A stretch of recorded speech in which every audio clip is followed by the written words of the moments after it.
In a world where zombies, ghosts, serial killers, and vampires all exist, it's Nico, Brian, Mike, and Dustin, and they are all that stand between you and the films that could end the world. Welcome to the Don't Go Out There Horror Movie Welcome back, Podcast. everybody, to the Don't Go Out There Horror Movie Podcast. Just want to thank all of our fans and listeners. We really appreciate all support. You guys are awesome. Before we get into tonight's film review, I just want to give a quick shout out to our website, don'tgoouthere.com. My man Brian has done a fantastic job with the website. He's got it looking great. Everything about our podcast is on there. All of our episodes and interviews from episode 1 to our weekly release. If you want to check out all of our episodes there, maybe you have an office job, don't have access to your phone, you can listen on your desktop computer. We've done some incredible interviews in the past with some of the biggest names in horror, some of your favorite slashers, writers, directors. Check out our interviews if you haven't heard those yet. We got our store. We got some new T-shirts. Brian and Dustin have done some fantastic designs if you want to check those out. And we also have Shan's Etsy page attached as well if you want to grab a tumbler. And we also have our social media, Facebook, Twitter, Instagram, YouTube, and TikTok. We love interacting with our fans. We love, meeting new people. We love answering your comments and questions on the air. So definitely check us out on social media. And the last thing I want to shout out is our Patreon. We call it Blood Donors. We have the traditional monthly reoccurring kind. You're a big fan of our podcast, a big fan of our show. You want to help support us. That option is available. And we also have one-time donations. If you want to donate and, if you have a film review you want us to do, that option is available as well. And we are back for episode 2 of the week. I mentioned at the very end of the Frozen episode, but I just really want to thank all of our listeners for the patience. Really wasn't expecting to get the old coronavirus, but, it came out of nowhere like Randy Orton. Appreciate y'all's patience. This review is Brother Mike's pick. I would say it's a little overdue considering we've done 230-ish film reviews now. Mike, announce your pick, brother, and why you picked it. Yeah, so I went with Hell House LLC, the first one, partially because I felt like it was time to do a found footage again, which, congratulations, I played myself because I know how hard it is to take notes on these motherfuckers, and I went and chose one anyway, so that's on me. I got to do better, as Jameis Winston would say. But no, I picked it because, like you said, I felt like it was finally time to do it. This has a little bit of a cult following. I don't know if I'd go so far as calling it a cult classic, but it's close. It's very, very close, especially because it will be. Especially because it's an indie project. No big studio picked it up, so very low budget, which we'll get to. Look, here's the thing. I think the first time, and I'm not alone in this. I think Dead Meat mentioned it along with some stuff I read online the other day. I'm not alone in this feeling. The very first time you watch this film, if you immerse yourself into it, it's fucking freaky. And I think they do a really good job. I think upon subsequent rewatches, it loses a little bit of that steam, that luster, that interest that I had the very first time I saw it. I was like, whoa, this movie's awesome. And then upon subsequent viewings, I have some nitpicks and a few things that I would, maybe do a little differently. But overall, I still think it's a very effective horror movie. The way they use their low budget to their advantage, I think, was really smart. I think this movie has good, well-timed jump scares, which if you've listened to our show before, is difficult to accomplish, at least in my opinion.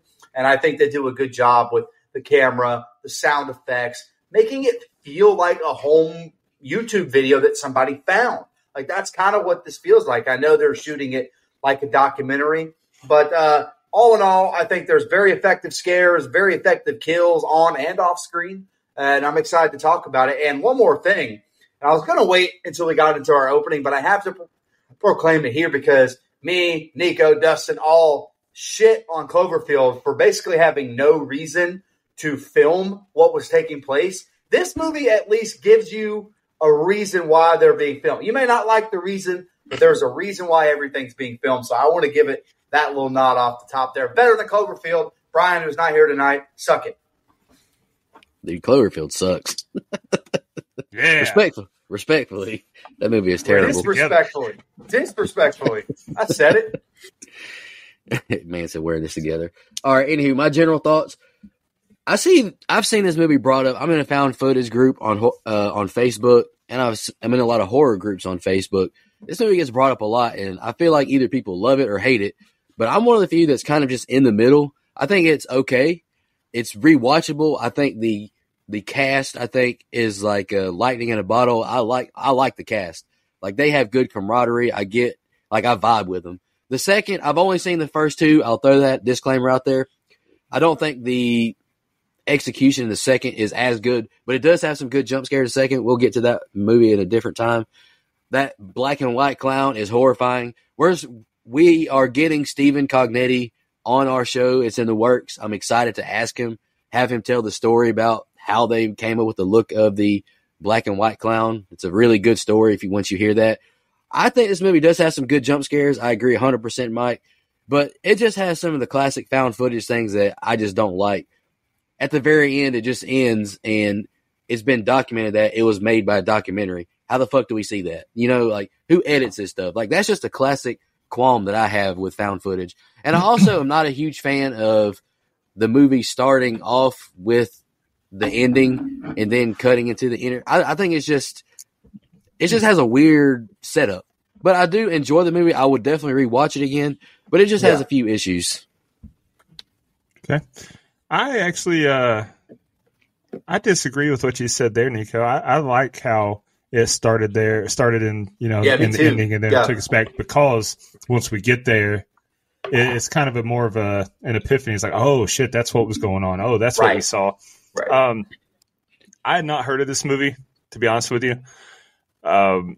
So obviously I'd never seen it. I watched it and I thought it was pretty good. Now, I've seen a lot of people, and I think we even have some social media comments saying that it doesn't work as a standalone and you have to watch it. I only watched the first one, and I think it works perfectly as a standalone. Not everything.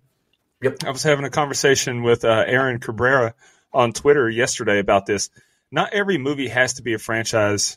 Not every movie has to have sequels. Sometimes it's actually good to leave questions out there. So I came away from watching this enjoying the fact that not everything was buttoned up perfectly. It lets your mind wander. And I don't know about the sequels. I haven't watched them yet. I plan to. And, who knows? Maybe they're really good. Maybe it does tell one big good story. But as a standalone, I liked it just the way it was. I thought that the acting was fine. The character dialogue and dynamic was perfectly captured and portrayed.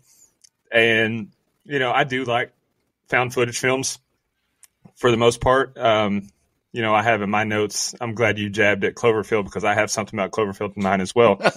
This one 100% does make sense that they'd be recording it, because that's what they do.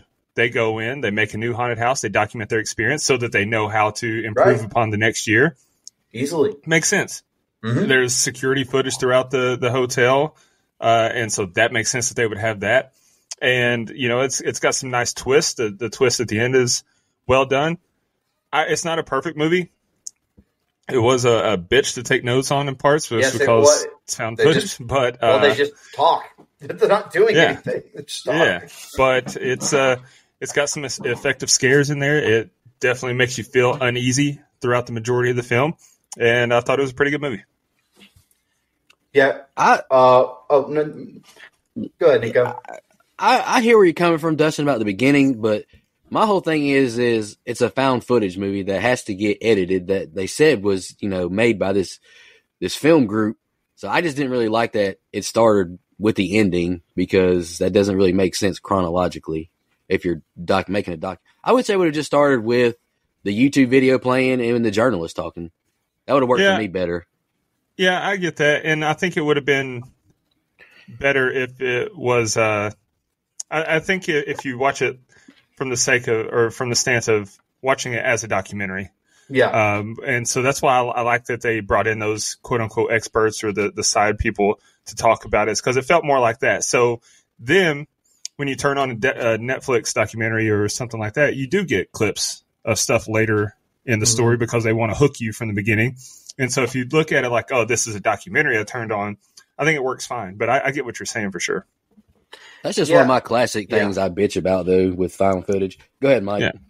That makes sense. It's a qualm. Like, I think sometimes found footage kind of has to answer for how do you have this footage? And why is it cut this way? But I do feel like this movie does a good job of making sense of everything pieced together. Even that beginning, I feel like we are watching a documentary about the events.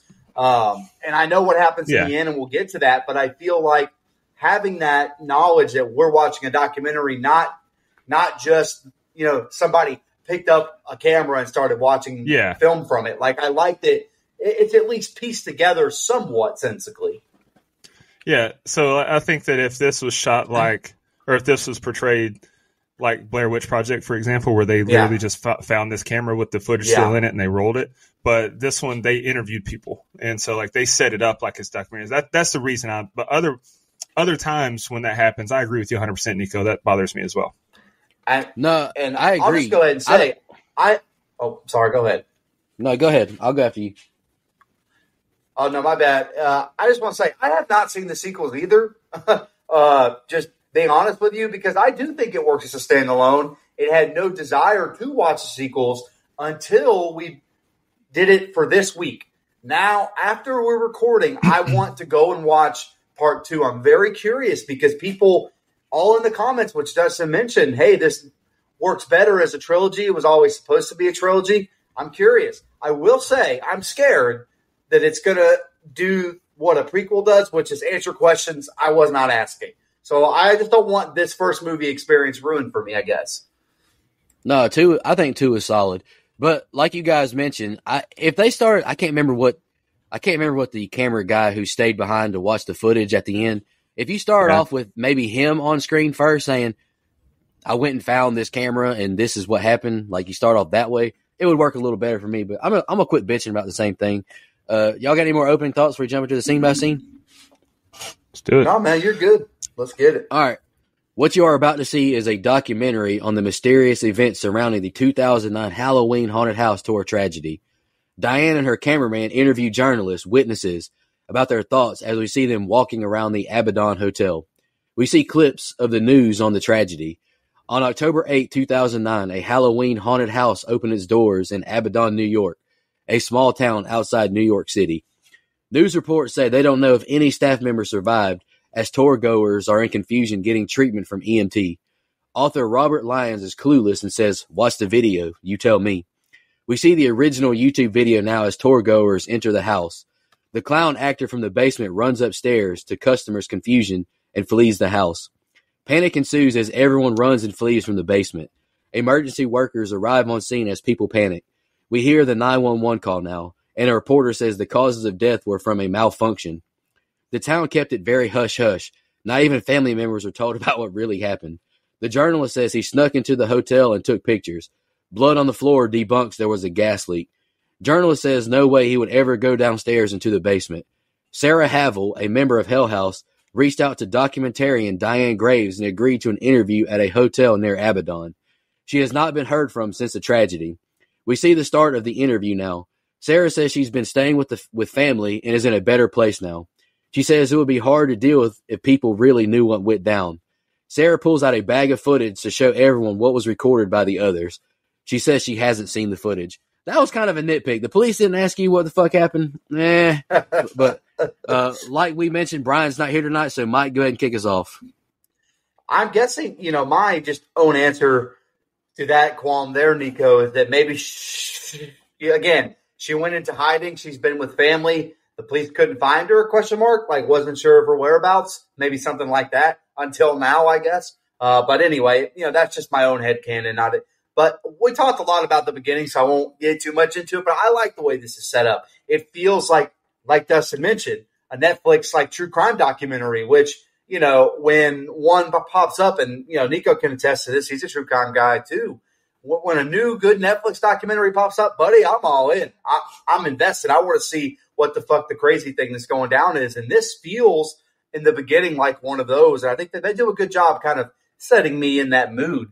And again, I like the fact that they're using, footage that was found. Haha, funny, I know. But they also use the original YouTube video to show the line outside the haunted house. That made it feel real to me. I felt like they did a really, we talked about the low budget.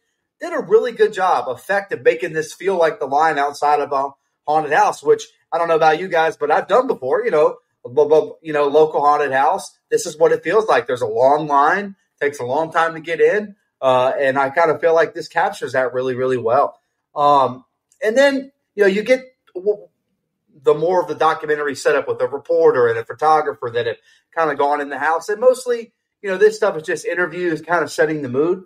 Well, like I mentioned, just really hard to take notes on people talking back and forth to each other. That's why if you have a documentary review podcast, God, Lord help you, because I don't think I could do that one. But I do like the fact that we get what feels like a real documentary now. Sarah has taken, she was a big part of what went down at the house, and now they're interviewing her, speaking publicly for the first time. Feels like a real news event to me. I will say, Sarah's stoic acting, I'm not really here to critique acting. I try not to anyway, because, hell, I'm no actor. But was a little, I don't know, I didn't really buy it. It kind of felt like someone acting instead of like me being able to submerge myself into something really bad happened to this person. But that's a minor nitpick. All in all, I think it's a good set of scenes to kind of set the mood, kind of set up what we're here for. And I'm ready to get into the actual haunt part. So I don't have a ton of notes on this set of scenes, or any of them for that matter. So I'll be brief. Any of them, buddy. First off, I do love found footage movies with a disclaimer at the beginning explaining what we're about to watch. Just makes it feel more real. And I also like the interviews we get with people saying that they're not sure what happened that night. It just adds to the creepiness of it. Like I said, makes it feel more real, more believable. It also makes sense that these events would be recorded. Another thing that found footages need, it has to be logical. Looking at you, Cloverfield. There's my jab. And, this is a lot of groundwork being laid. So I'm intrigued. I'm into it because I like found footage films. So it's a decent start and a solid way to establish a baseline without giving away too much. The Hell House footage, August 23rd, October 8, 2009. We're with the documentary crew driving to the location as they all make small talk. Alex confirms he knows the road as we see Mac and Alex on the side of the road arguing now. Alex makes a good point saying this is a good scenery for a haunted house, way better than New York City. The group enters the hotel and the place is a creepy dump. Mac thinks it's a bad idea off rip, but Paul and Alex only see money. Paul is in love with the place as they walk through the wine cellar. They joke the dining room was where the Last Supper took place when they see all the broken tables and chairs. Sarah says there's no fucking way I'm staying here. I'm staying the night here. They all go towards the basement now, but the camera freezes on a demon in the corner of a room.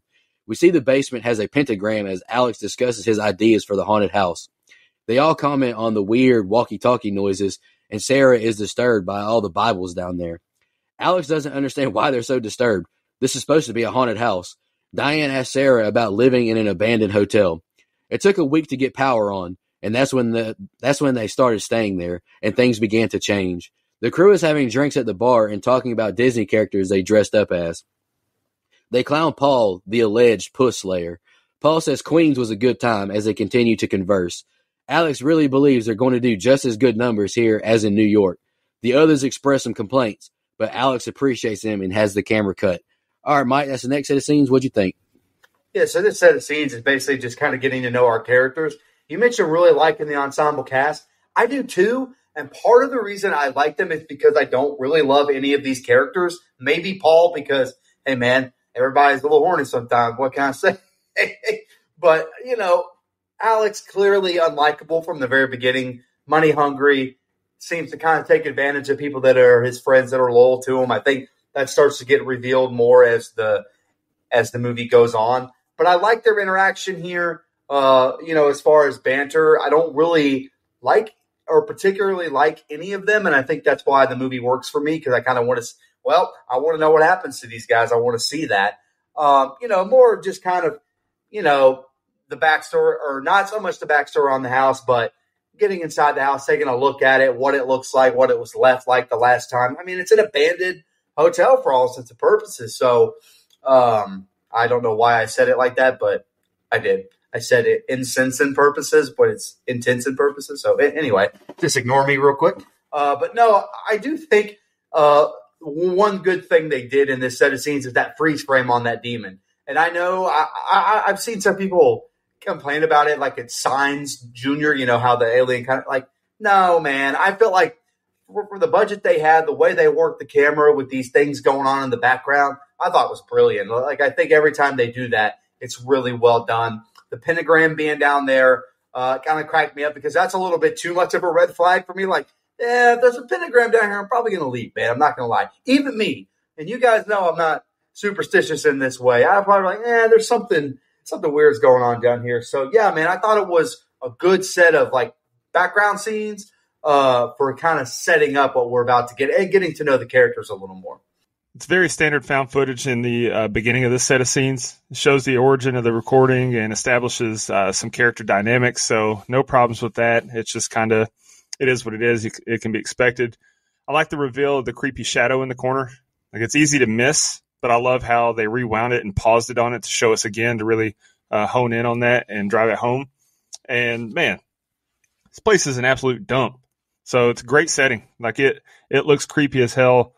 Just 100%. Without anything weird being going on. And then you find the pentagram and all the Bibles. Like, this is a great setting for a haunted house, if it's not haunted, if it's not actually haunted.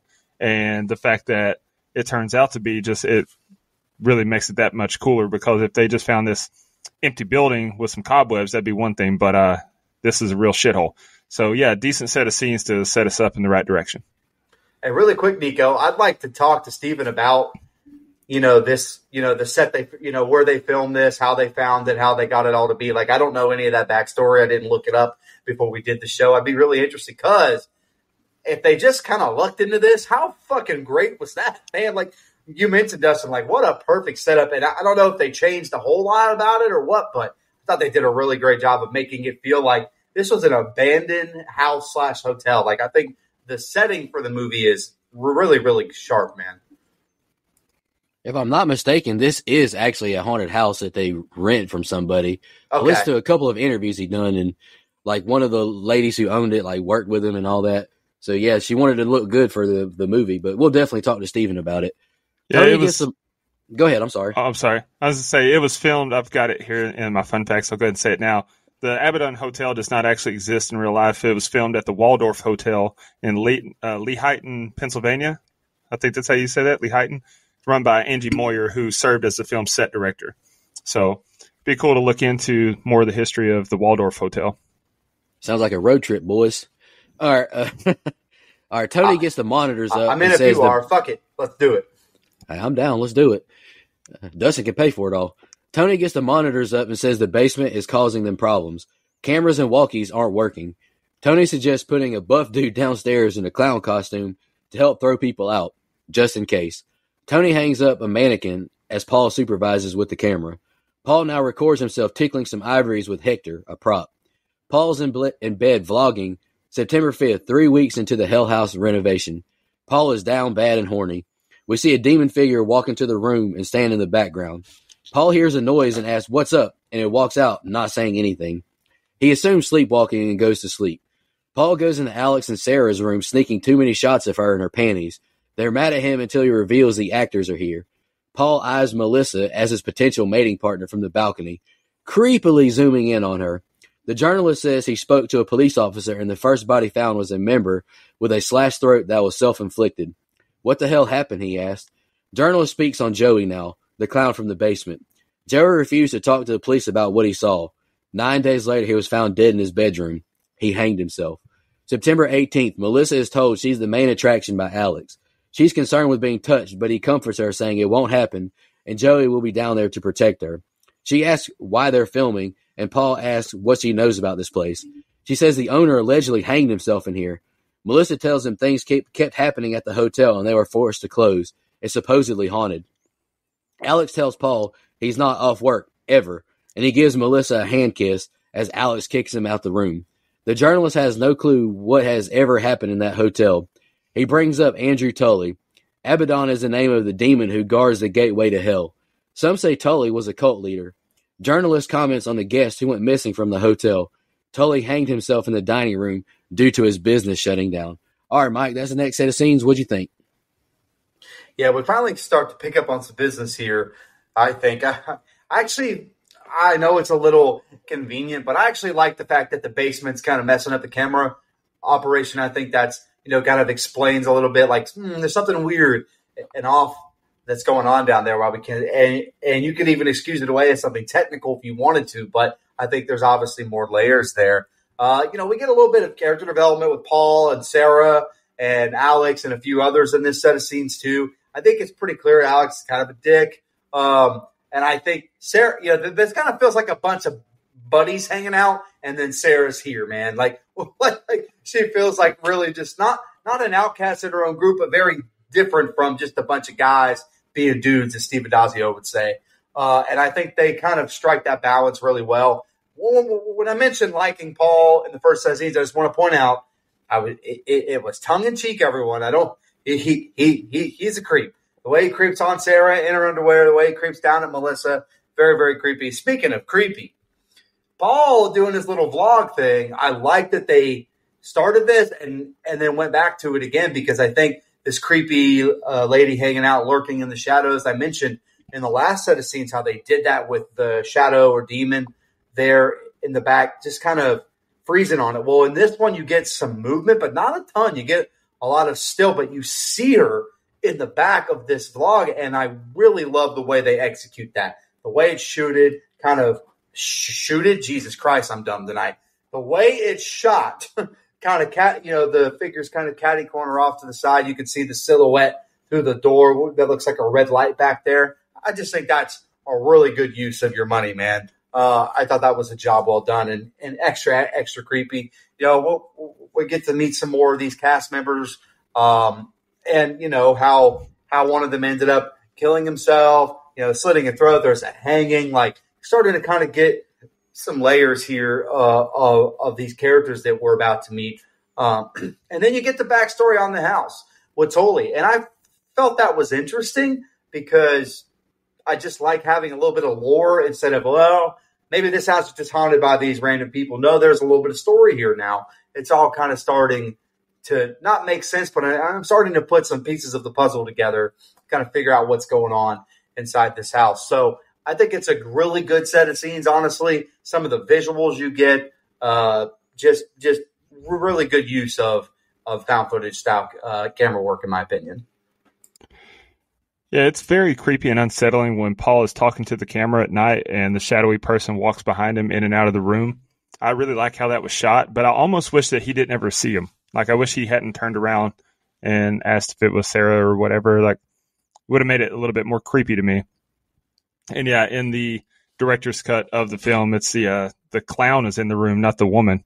So I think that they should have left that in the regular version, the regular cut, because that clown had been, as a primary point of fuckery in this movie. Getting all these side stories about the other victims and the history of the hotel is great. Nice added layers that really drives home how fucked up this place is. And of course, with that, the backstory of Tully and the guests going missing, great added layer. This is a really good set of scenes. I don't know this is my favorite set of scenes, but this is a really good set of scenes because a lot's starting to happen. September 21st, Alex and Tony are setting up the clowns in the basement, discussing where Melissa and Joey will be. Paul continues to be a creeper. Paul is vlogging again, saying he heard a strange noise. Tony says it sounded like a scream and tells Alex there was no video running to check. We see the roof is leaking, and Max says they should have a spooky chef in the kitchen. Joey shows them his creepy eye trick. Paul explores the different spooky rooms, messing with the scary props. He gets a jump scare as the 3 clown heads turn from looking into the basement at him now. Paul is pissed and the clown is missing and is back in the basement. He thinks someone is pranking him. Paul shows them all the footage from earlier. Alex dismisses it, saying it was an awesome prank. The crew does a skit outside with some of the props until Tony notices Sarah being a bit awed by a statue. September 26th, Paul and Tony show off their hard work. They set up a camera and turn the strobe lights on in a hall of the house. Paul freaks out, asking how many freaks they set up. He panics and begs to be let out, banging on the door. He jumps over the bar and vomits on the floor. They review the footage, seeing more than 3 freaks. Paul is going off outside on what he saw. Alex silences him, saying not to scare off the actors. We need to make money. Paul storms off as Dr. Lyon says Alex was his own downfall. There was a bond there amongst the crew. Paul is scared again by the clown on the steps. Mac asks if he's fucking with him and goes and tests the thing out. He says it's just a mannequin and moves it out the way. Paul is alarmed, seeing Sarah facing the wall, not moving, talking to herself. They snap her out of it and she panics, crying. Paul turns around and the clown is gone. They go into the dining room to a mess. Moments later, after the clock rings, The dinner table is set. They run in fear, and the clown stands there. They run out immediately in fear. Alex is hugging Sarah, consoling her. Paul is vlogging 3 days until the opening. He does not seem excited. He doesn't think they should be there. Sarah doesn't look good. She usually does. That's all for me. Sleep sweet as he cuts the camera. All right, Mike, that's the next set of scenes. Go ahead. This is the set of scenes of the fucking clown, man. This thing becomes the star of the show, in my opinion, right here in this set of scenes from the very opening, where you get the clown heads turning, very creepy. And I like the use of the quote-unquote mannequin in this set of scenes, too, even though it's not. Like, the way that the house is fucking with Paul, or they, how Alex thinks somebody's fucking with Paul, even though what we know about Alex. I really like that they've started to kind of choose people to not infect isn't the right word, but kind of possess, I guess. They're fucking with Paul. Sarah's having really bad anxiety and stuff. And so I really like how we start to use the props to kind of get the scares going. And the clown, man, the look of this clown is awesome. Like, we talk about Art the Clown and how great that looks. Just coming back, another really good, effective horror movie clown, in my opinion, here. And the setup. Man, I didn't have a ton on this set of scenes. I just thought it was really effective. I got really a lot more immersed in the story here, but I do like the character development with Paul, with Sarah, as not necessarily a descent into madness, but clearly there's something wrong with this house, and I think they do a good job of kind of fleshing that out. When even Paul, who's a trickster, the horny guy, even he doesn't want to be there anymore. He's not excited, and no one seems excited. And I like that we're planting some seeds where Alex is kind of the heel here. Like, he was his own downfall, as mentioned by the reporter. I thought that was an interesting kind of seed to plant there. So that's all I had. I thought it was an effective set of scenes. I like the walkthrough we get, and when the clown's head turns and we find out it's not Tony and the clown is at the bottom of the stairs now, that's insanely creepy. I'm not sure why they weren't more freaked out, though. Tony and Alex should have known that Paul wasn't fucking with them since they were there, and they've got it on camera. Like, I don't know, that they should have been more freaked out. It was really fucking scary. Also, the very creepy and unnerving when the strobe lights are going and we see the number of bodies in the shot fluctuating. I like the stills we get of what happened in the split screen of how the room was actually set up. That's very effective. It's creepy as hell again when they wake up in the middle of the night and the clown is at the bottom of the stairs, and even worse when Sarah is Blair Witching in the corner of the room. Don't like that one bit. And then the damn clown disappears. I'd be on the first bus out of town. Fuck the company. I'm out. I quit. Sorry.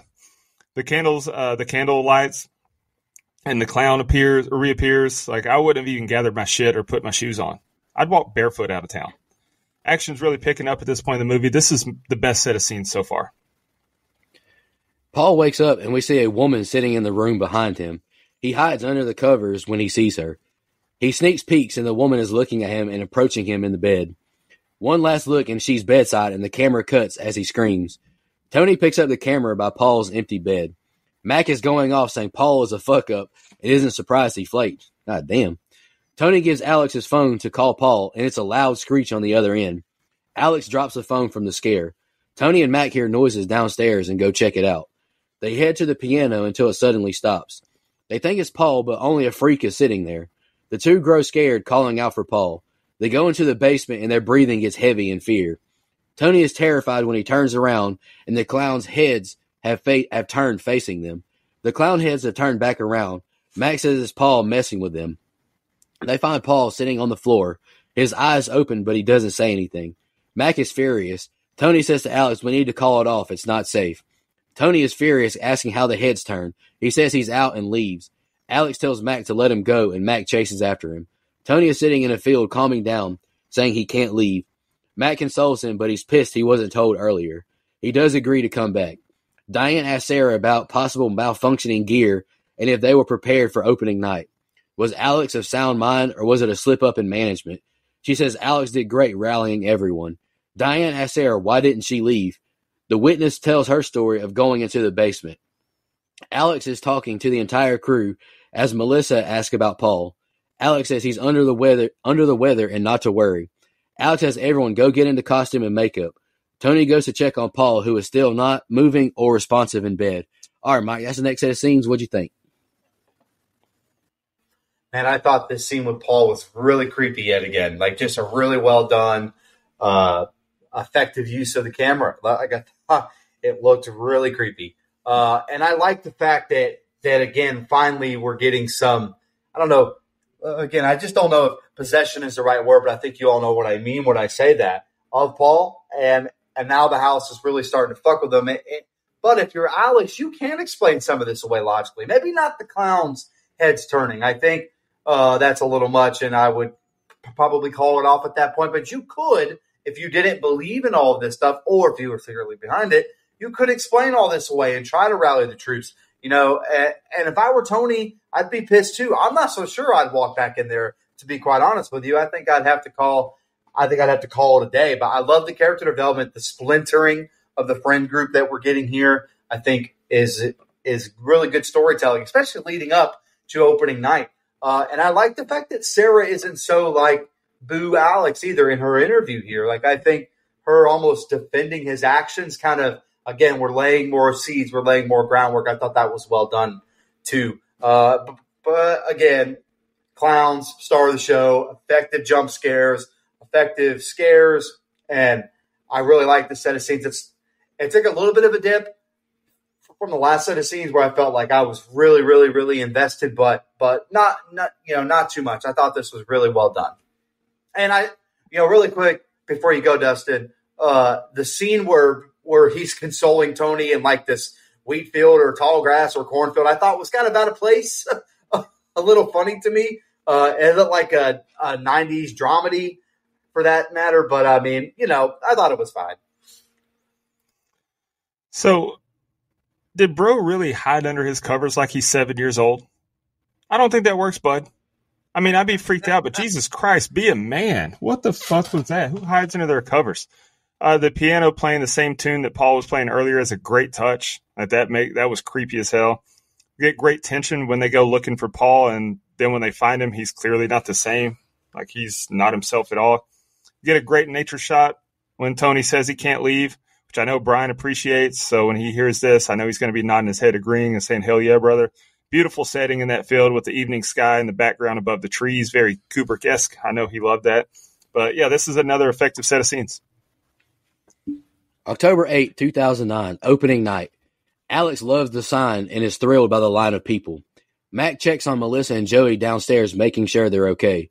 Melissa asks if everything is all right sincerely. Mac cuts Melissa's shirt, revealing a little more skin to prepare for the first tour. Alex and Mac continue having walkie-talkie issues. The crowd is greeted and the first tour is about to begin. We see the original YouTube video now. Sarah tells Mac she thinks she saw Paul as they see Joey run out. Things are not going well, so Sarah goes upstairs to find out what's going on. Matt continues to fail to communicate with Alex via walkie-talkie. Melissa begs for help, saying this isn't part of the show, as we see a cloaked demon heading towards Melissa. The crowd is horrified seeing what happens to Melissa. More chaos and panic as tour goers try to flee. The door slams in Mac's face as he tells others of a different exit. The basement door slams on Mac. Mac and Sarah make it to the attic and are horrified finding Alex hanged. Demons surround Mac and attack. Sarah says she made it to the front door as the police arrived, thankful to be alive. The police didn't ask questions. Diane is shocked it was kept from the public. Sarah says she's exhausted and asks for a break. She says she has a room already and come find her there, 2C. Sarah tells them to get inside the house and see for yourself. They say it's boarded, but Sarah says they need to see it herself. We hear Diane saying they have an hour. They need to get into the hotel. The hotel receptionist says they have no room 2C, and there is no Sarah Havel staying here, to Diane's confusion. Mitchell stays behind to watch footage and sees the unexplainable. The next set of scenes at the ending, Mike, what'd you think of those? So, look, I like that we're finally getting to opening night. This is what it's kind of been building to. And I like that we're pretty much running afoul, right away. Like, we're already kind of getting into, this is going off script a little bit. When something bad happens at a wrestling event, they come on and say, hey, this is not part of the show. That's what this felt like. This shit just hit the fan. I think they do a very effective job with that. I like all the stuff with Melissa. It's scary. It's creepy. It's terrifying. Everything that starts to happen down in that basement, I think, is fucking really, really scary and well done. Even the stuff with Alex is home. Like that's not something I expected the first time I ever saw this movie. It kind of blew my mind. Like was fully expecting more from him, and then he's dead. And so I like the I talk about it every time I do a Purge movie, the franticness, the chaos that this starts to, as it starts to unfold. I think they capture it really well, especially in the style of like a found footage, like, really feels real, like something terrifying is happening. And it just had me immersed the very first time I saw it.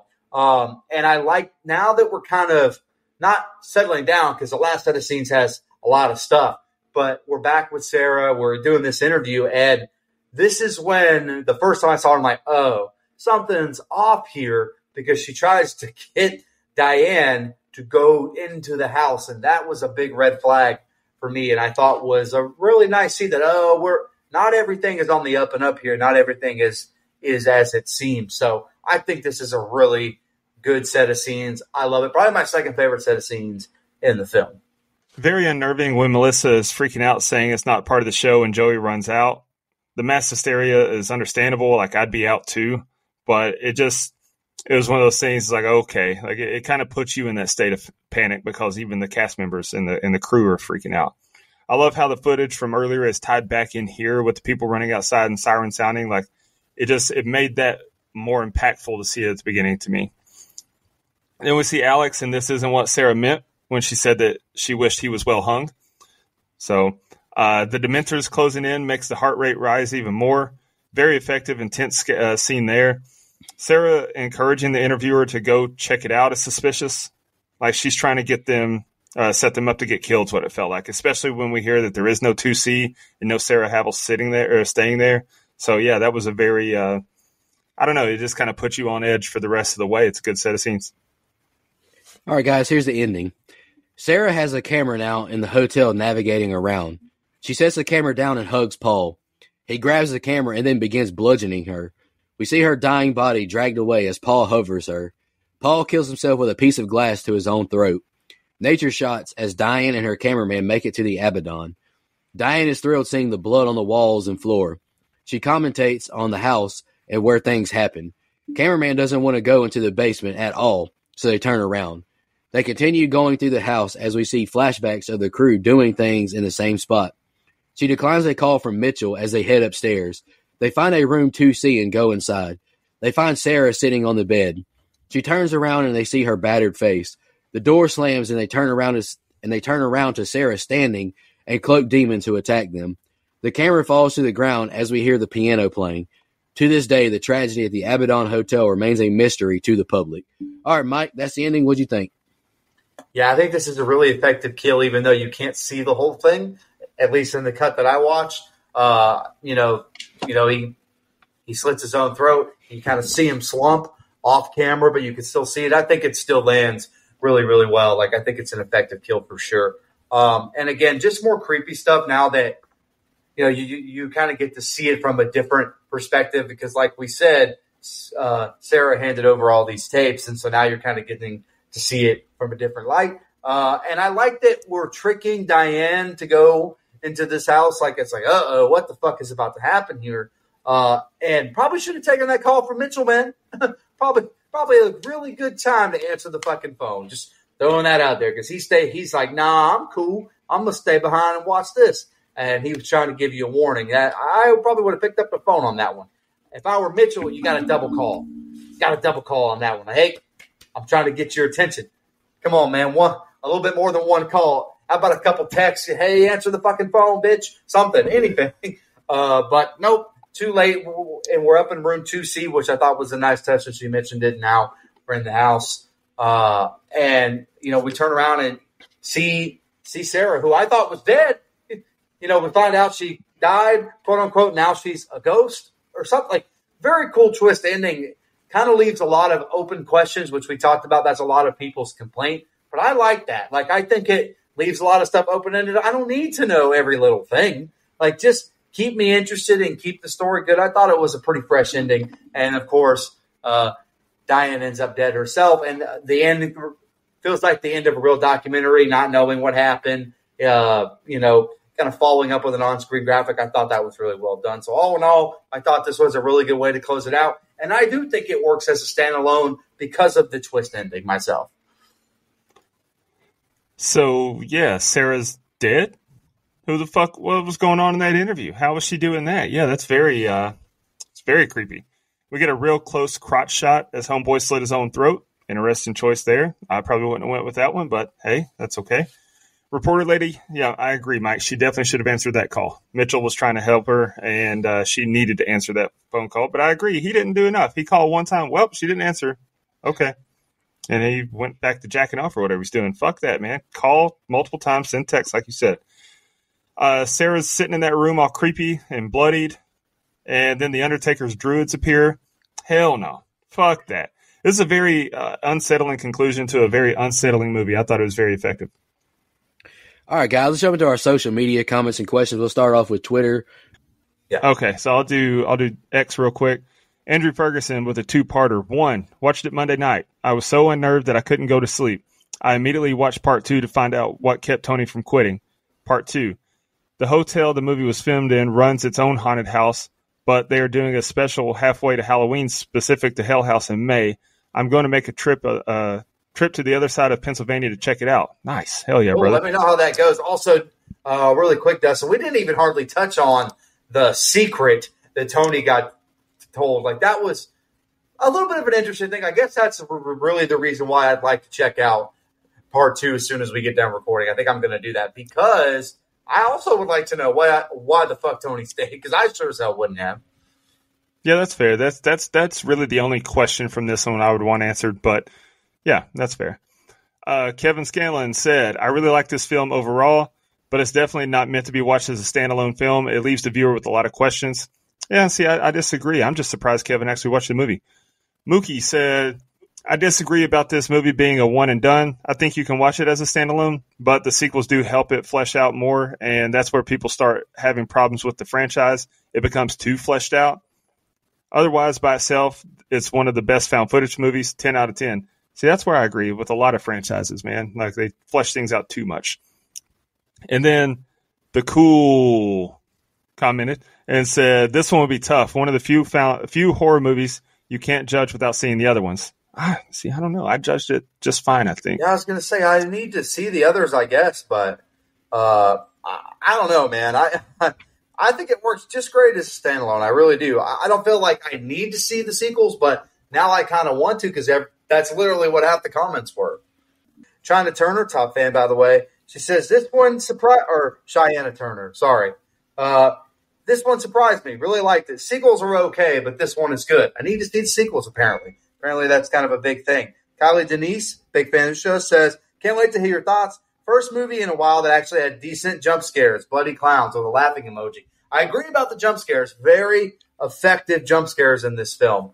Let me just make sure that I'm not missing anything. Nope, that's all from Facebook.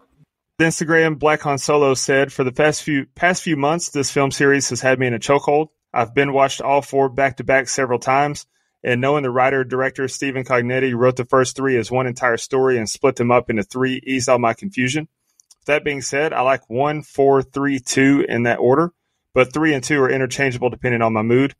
I have a favorite/scary scene in each one.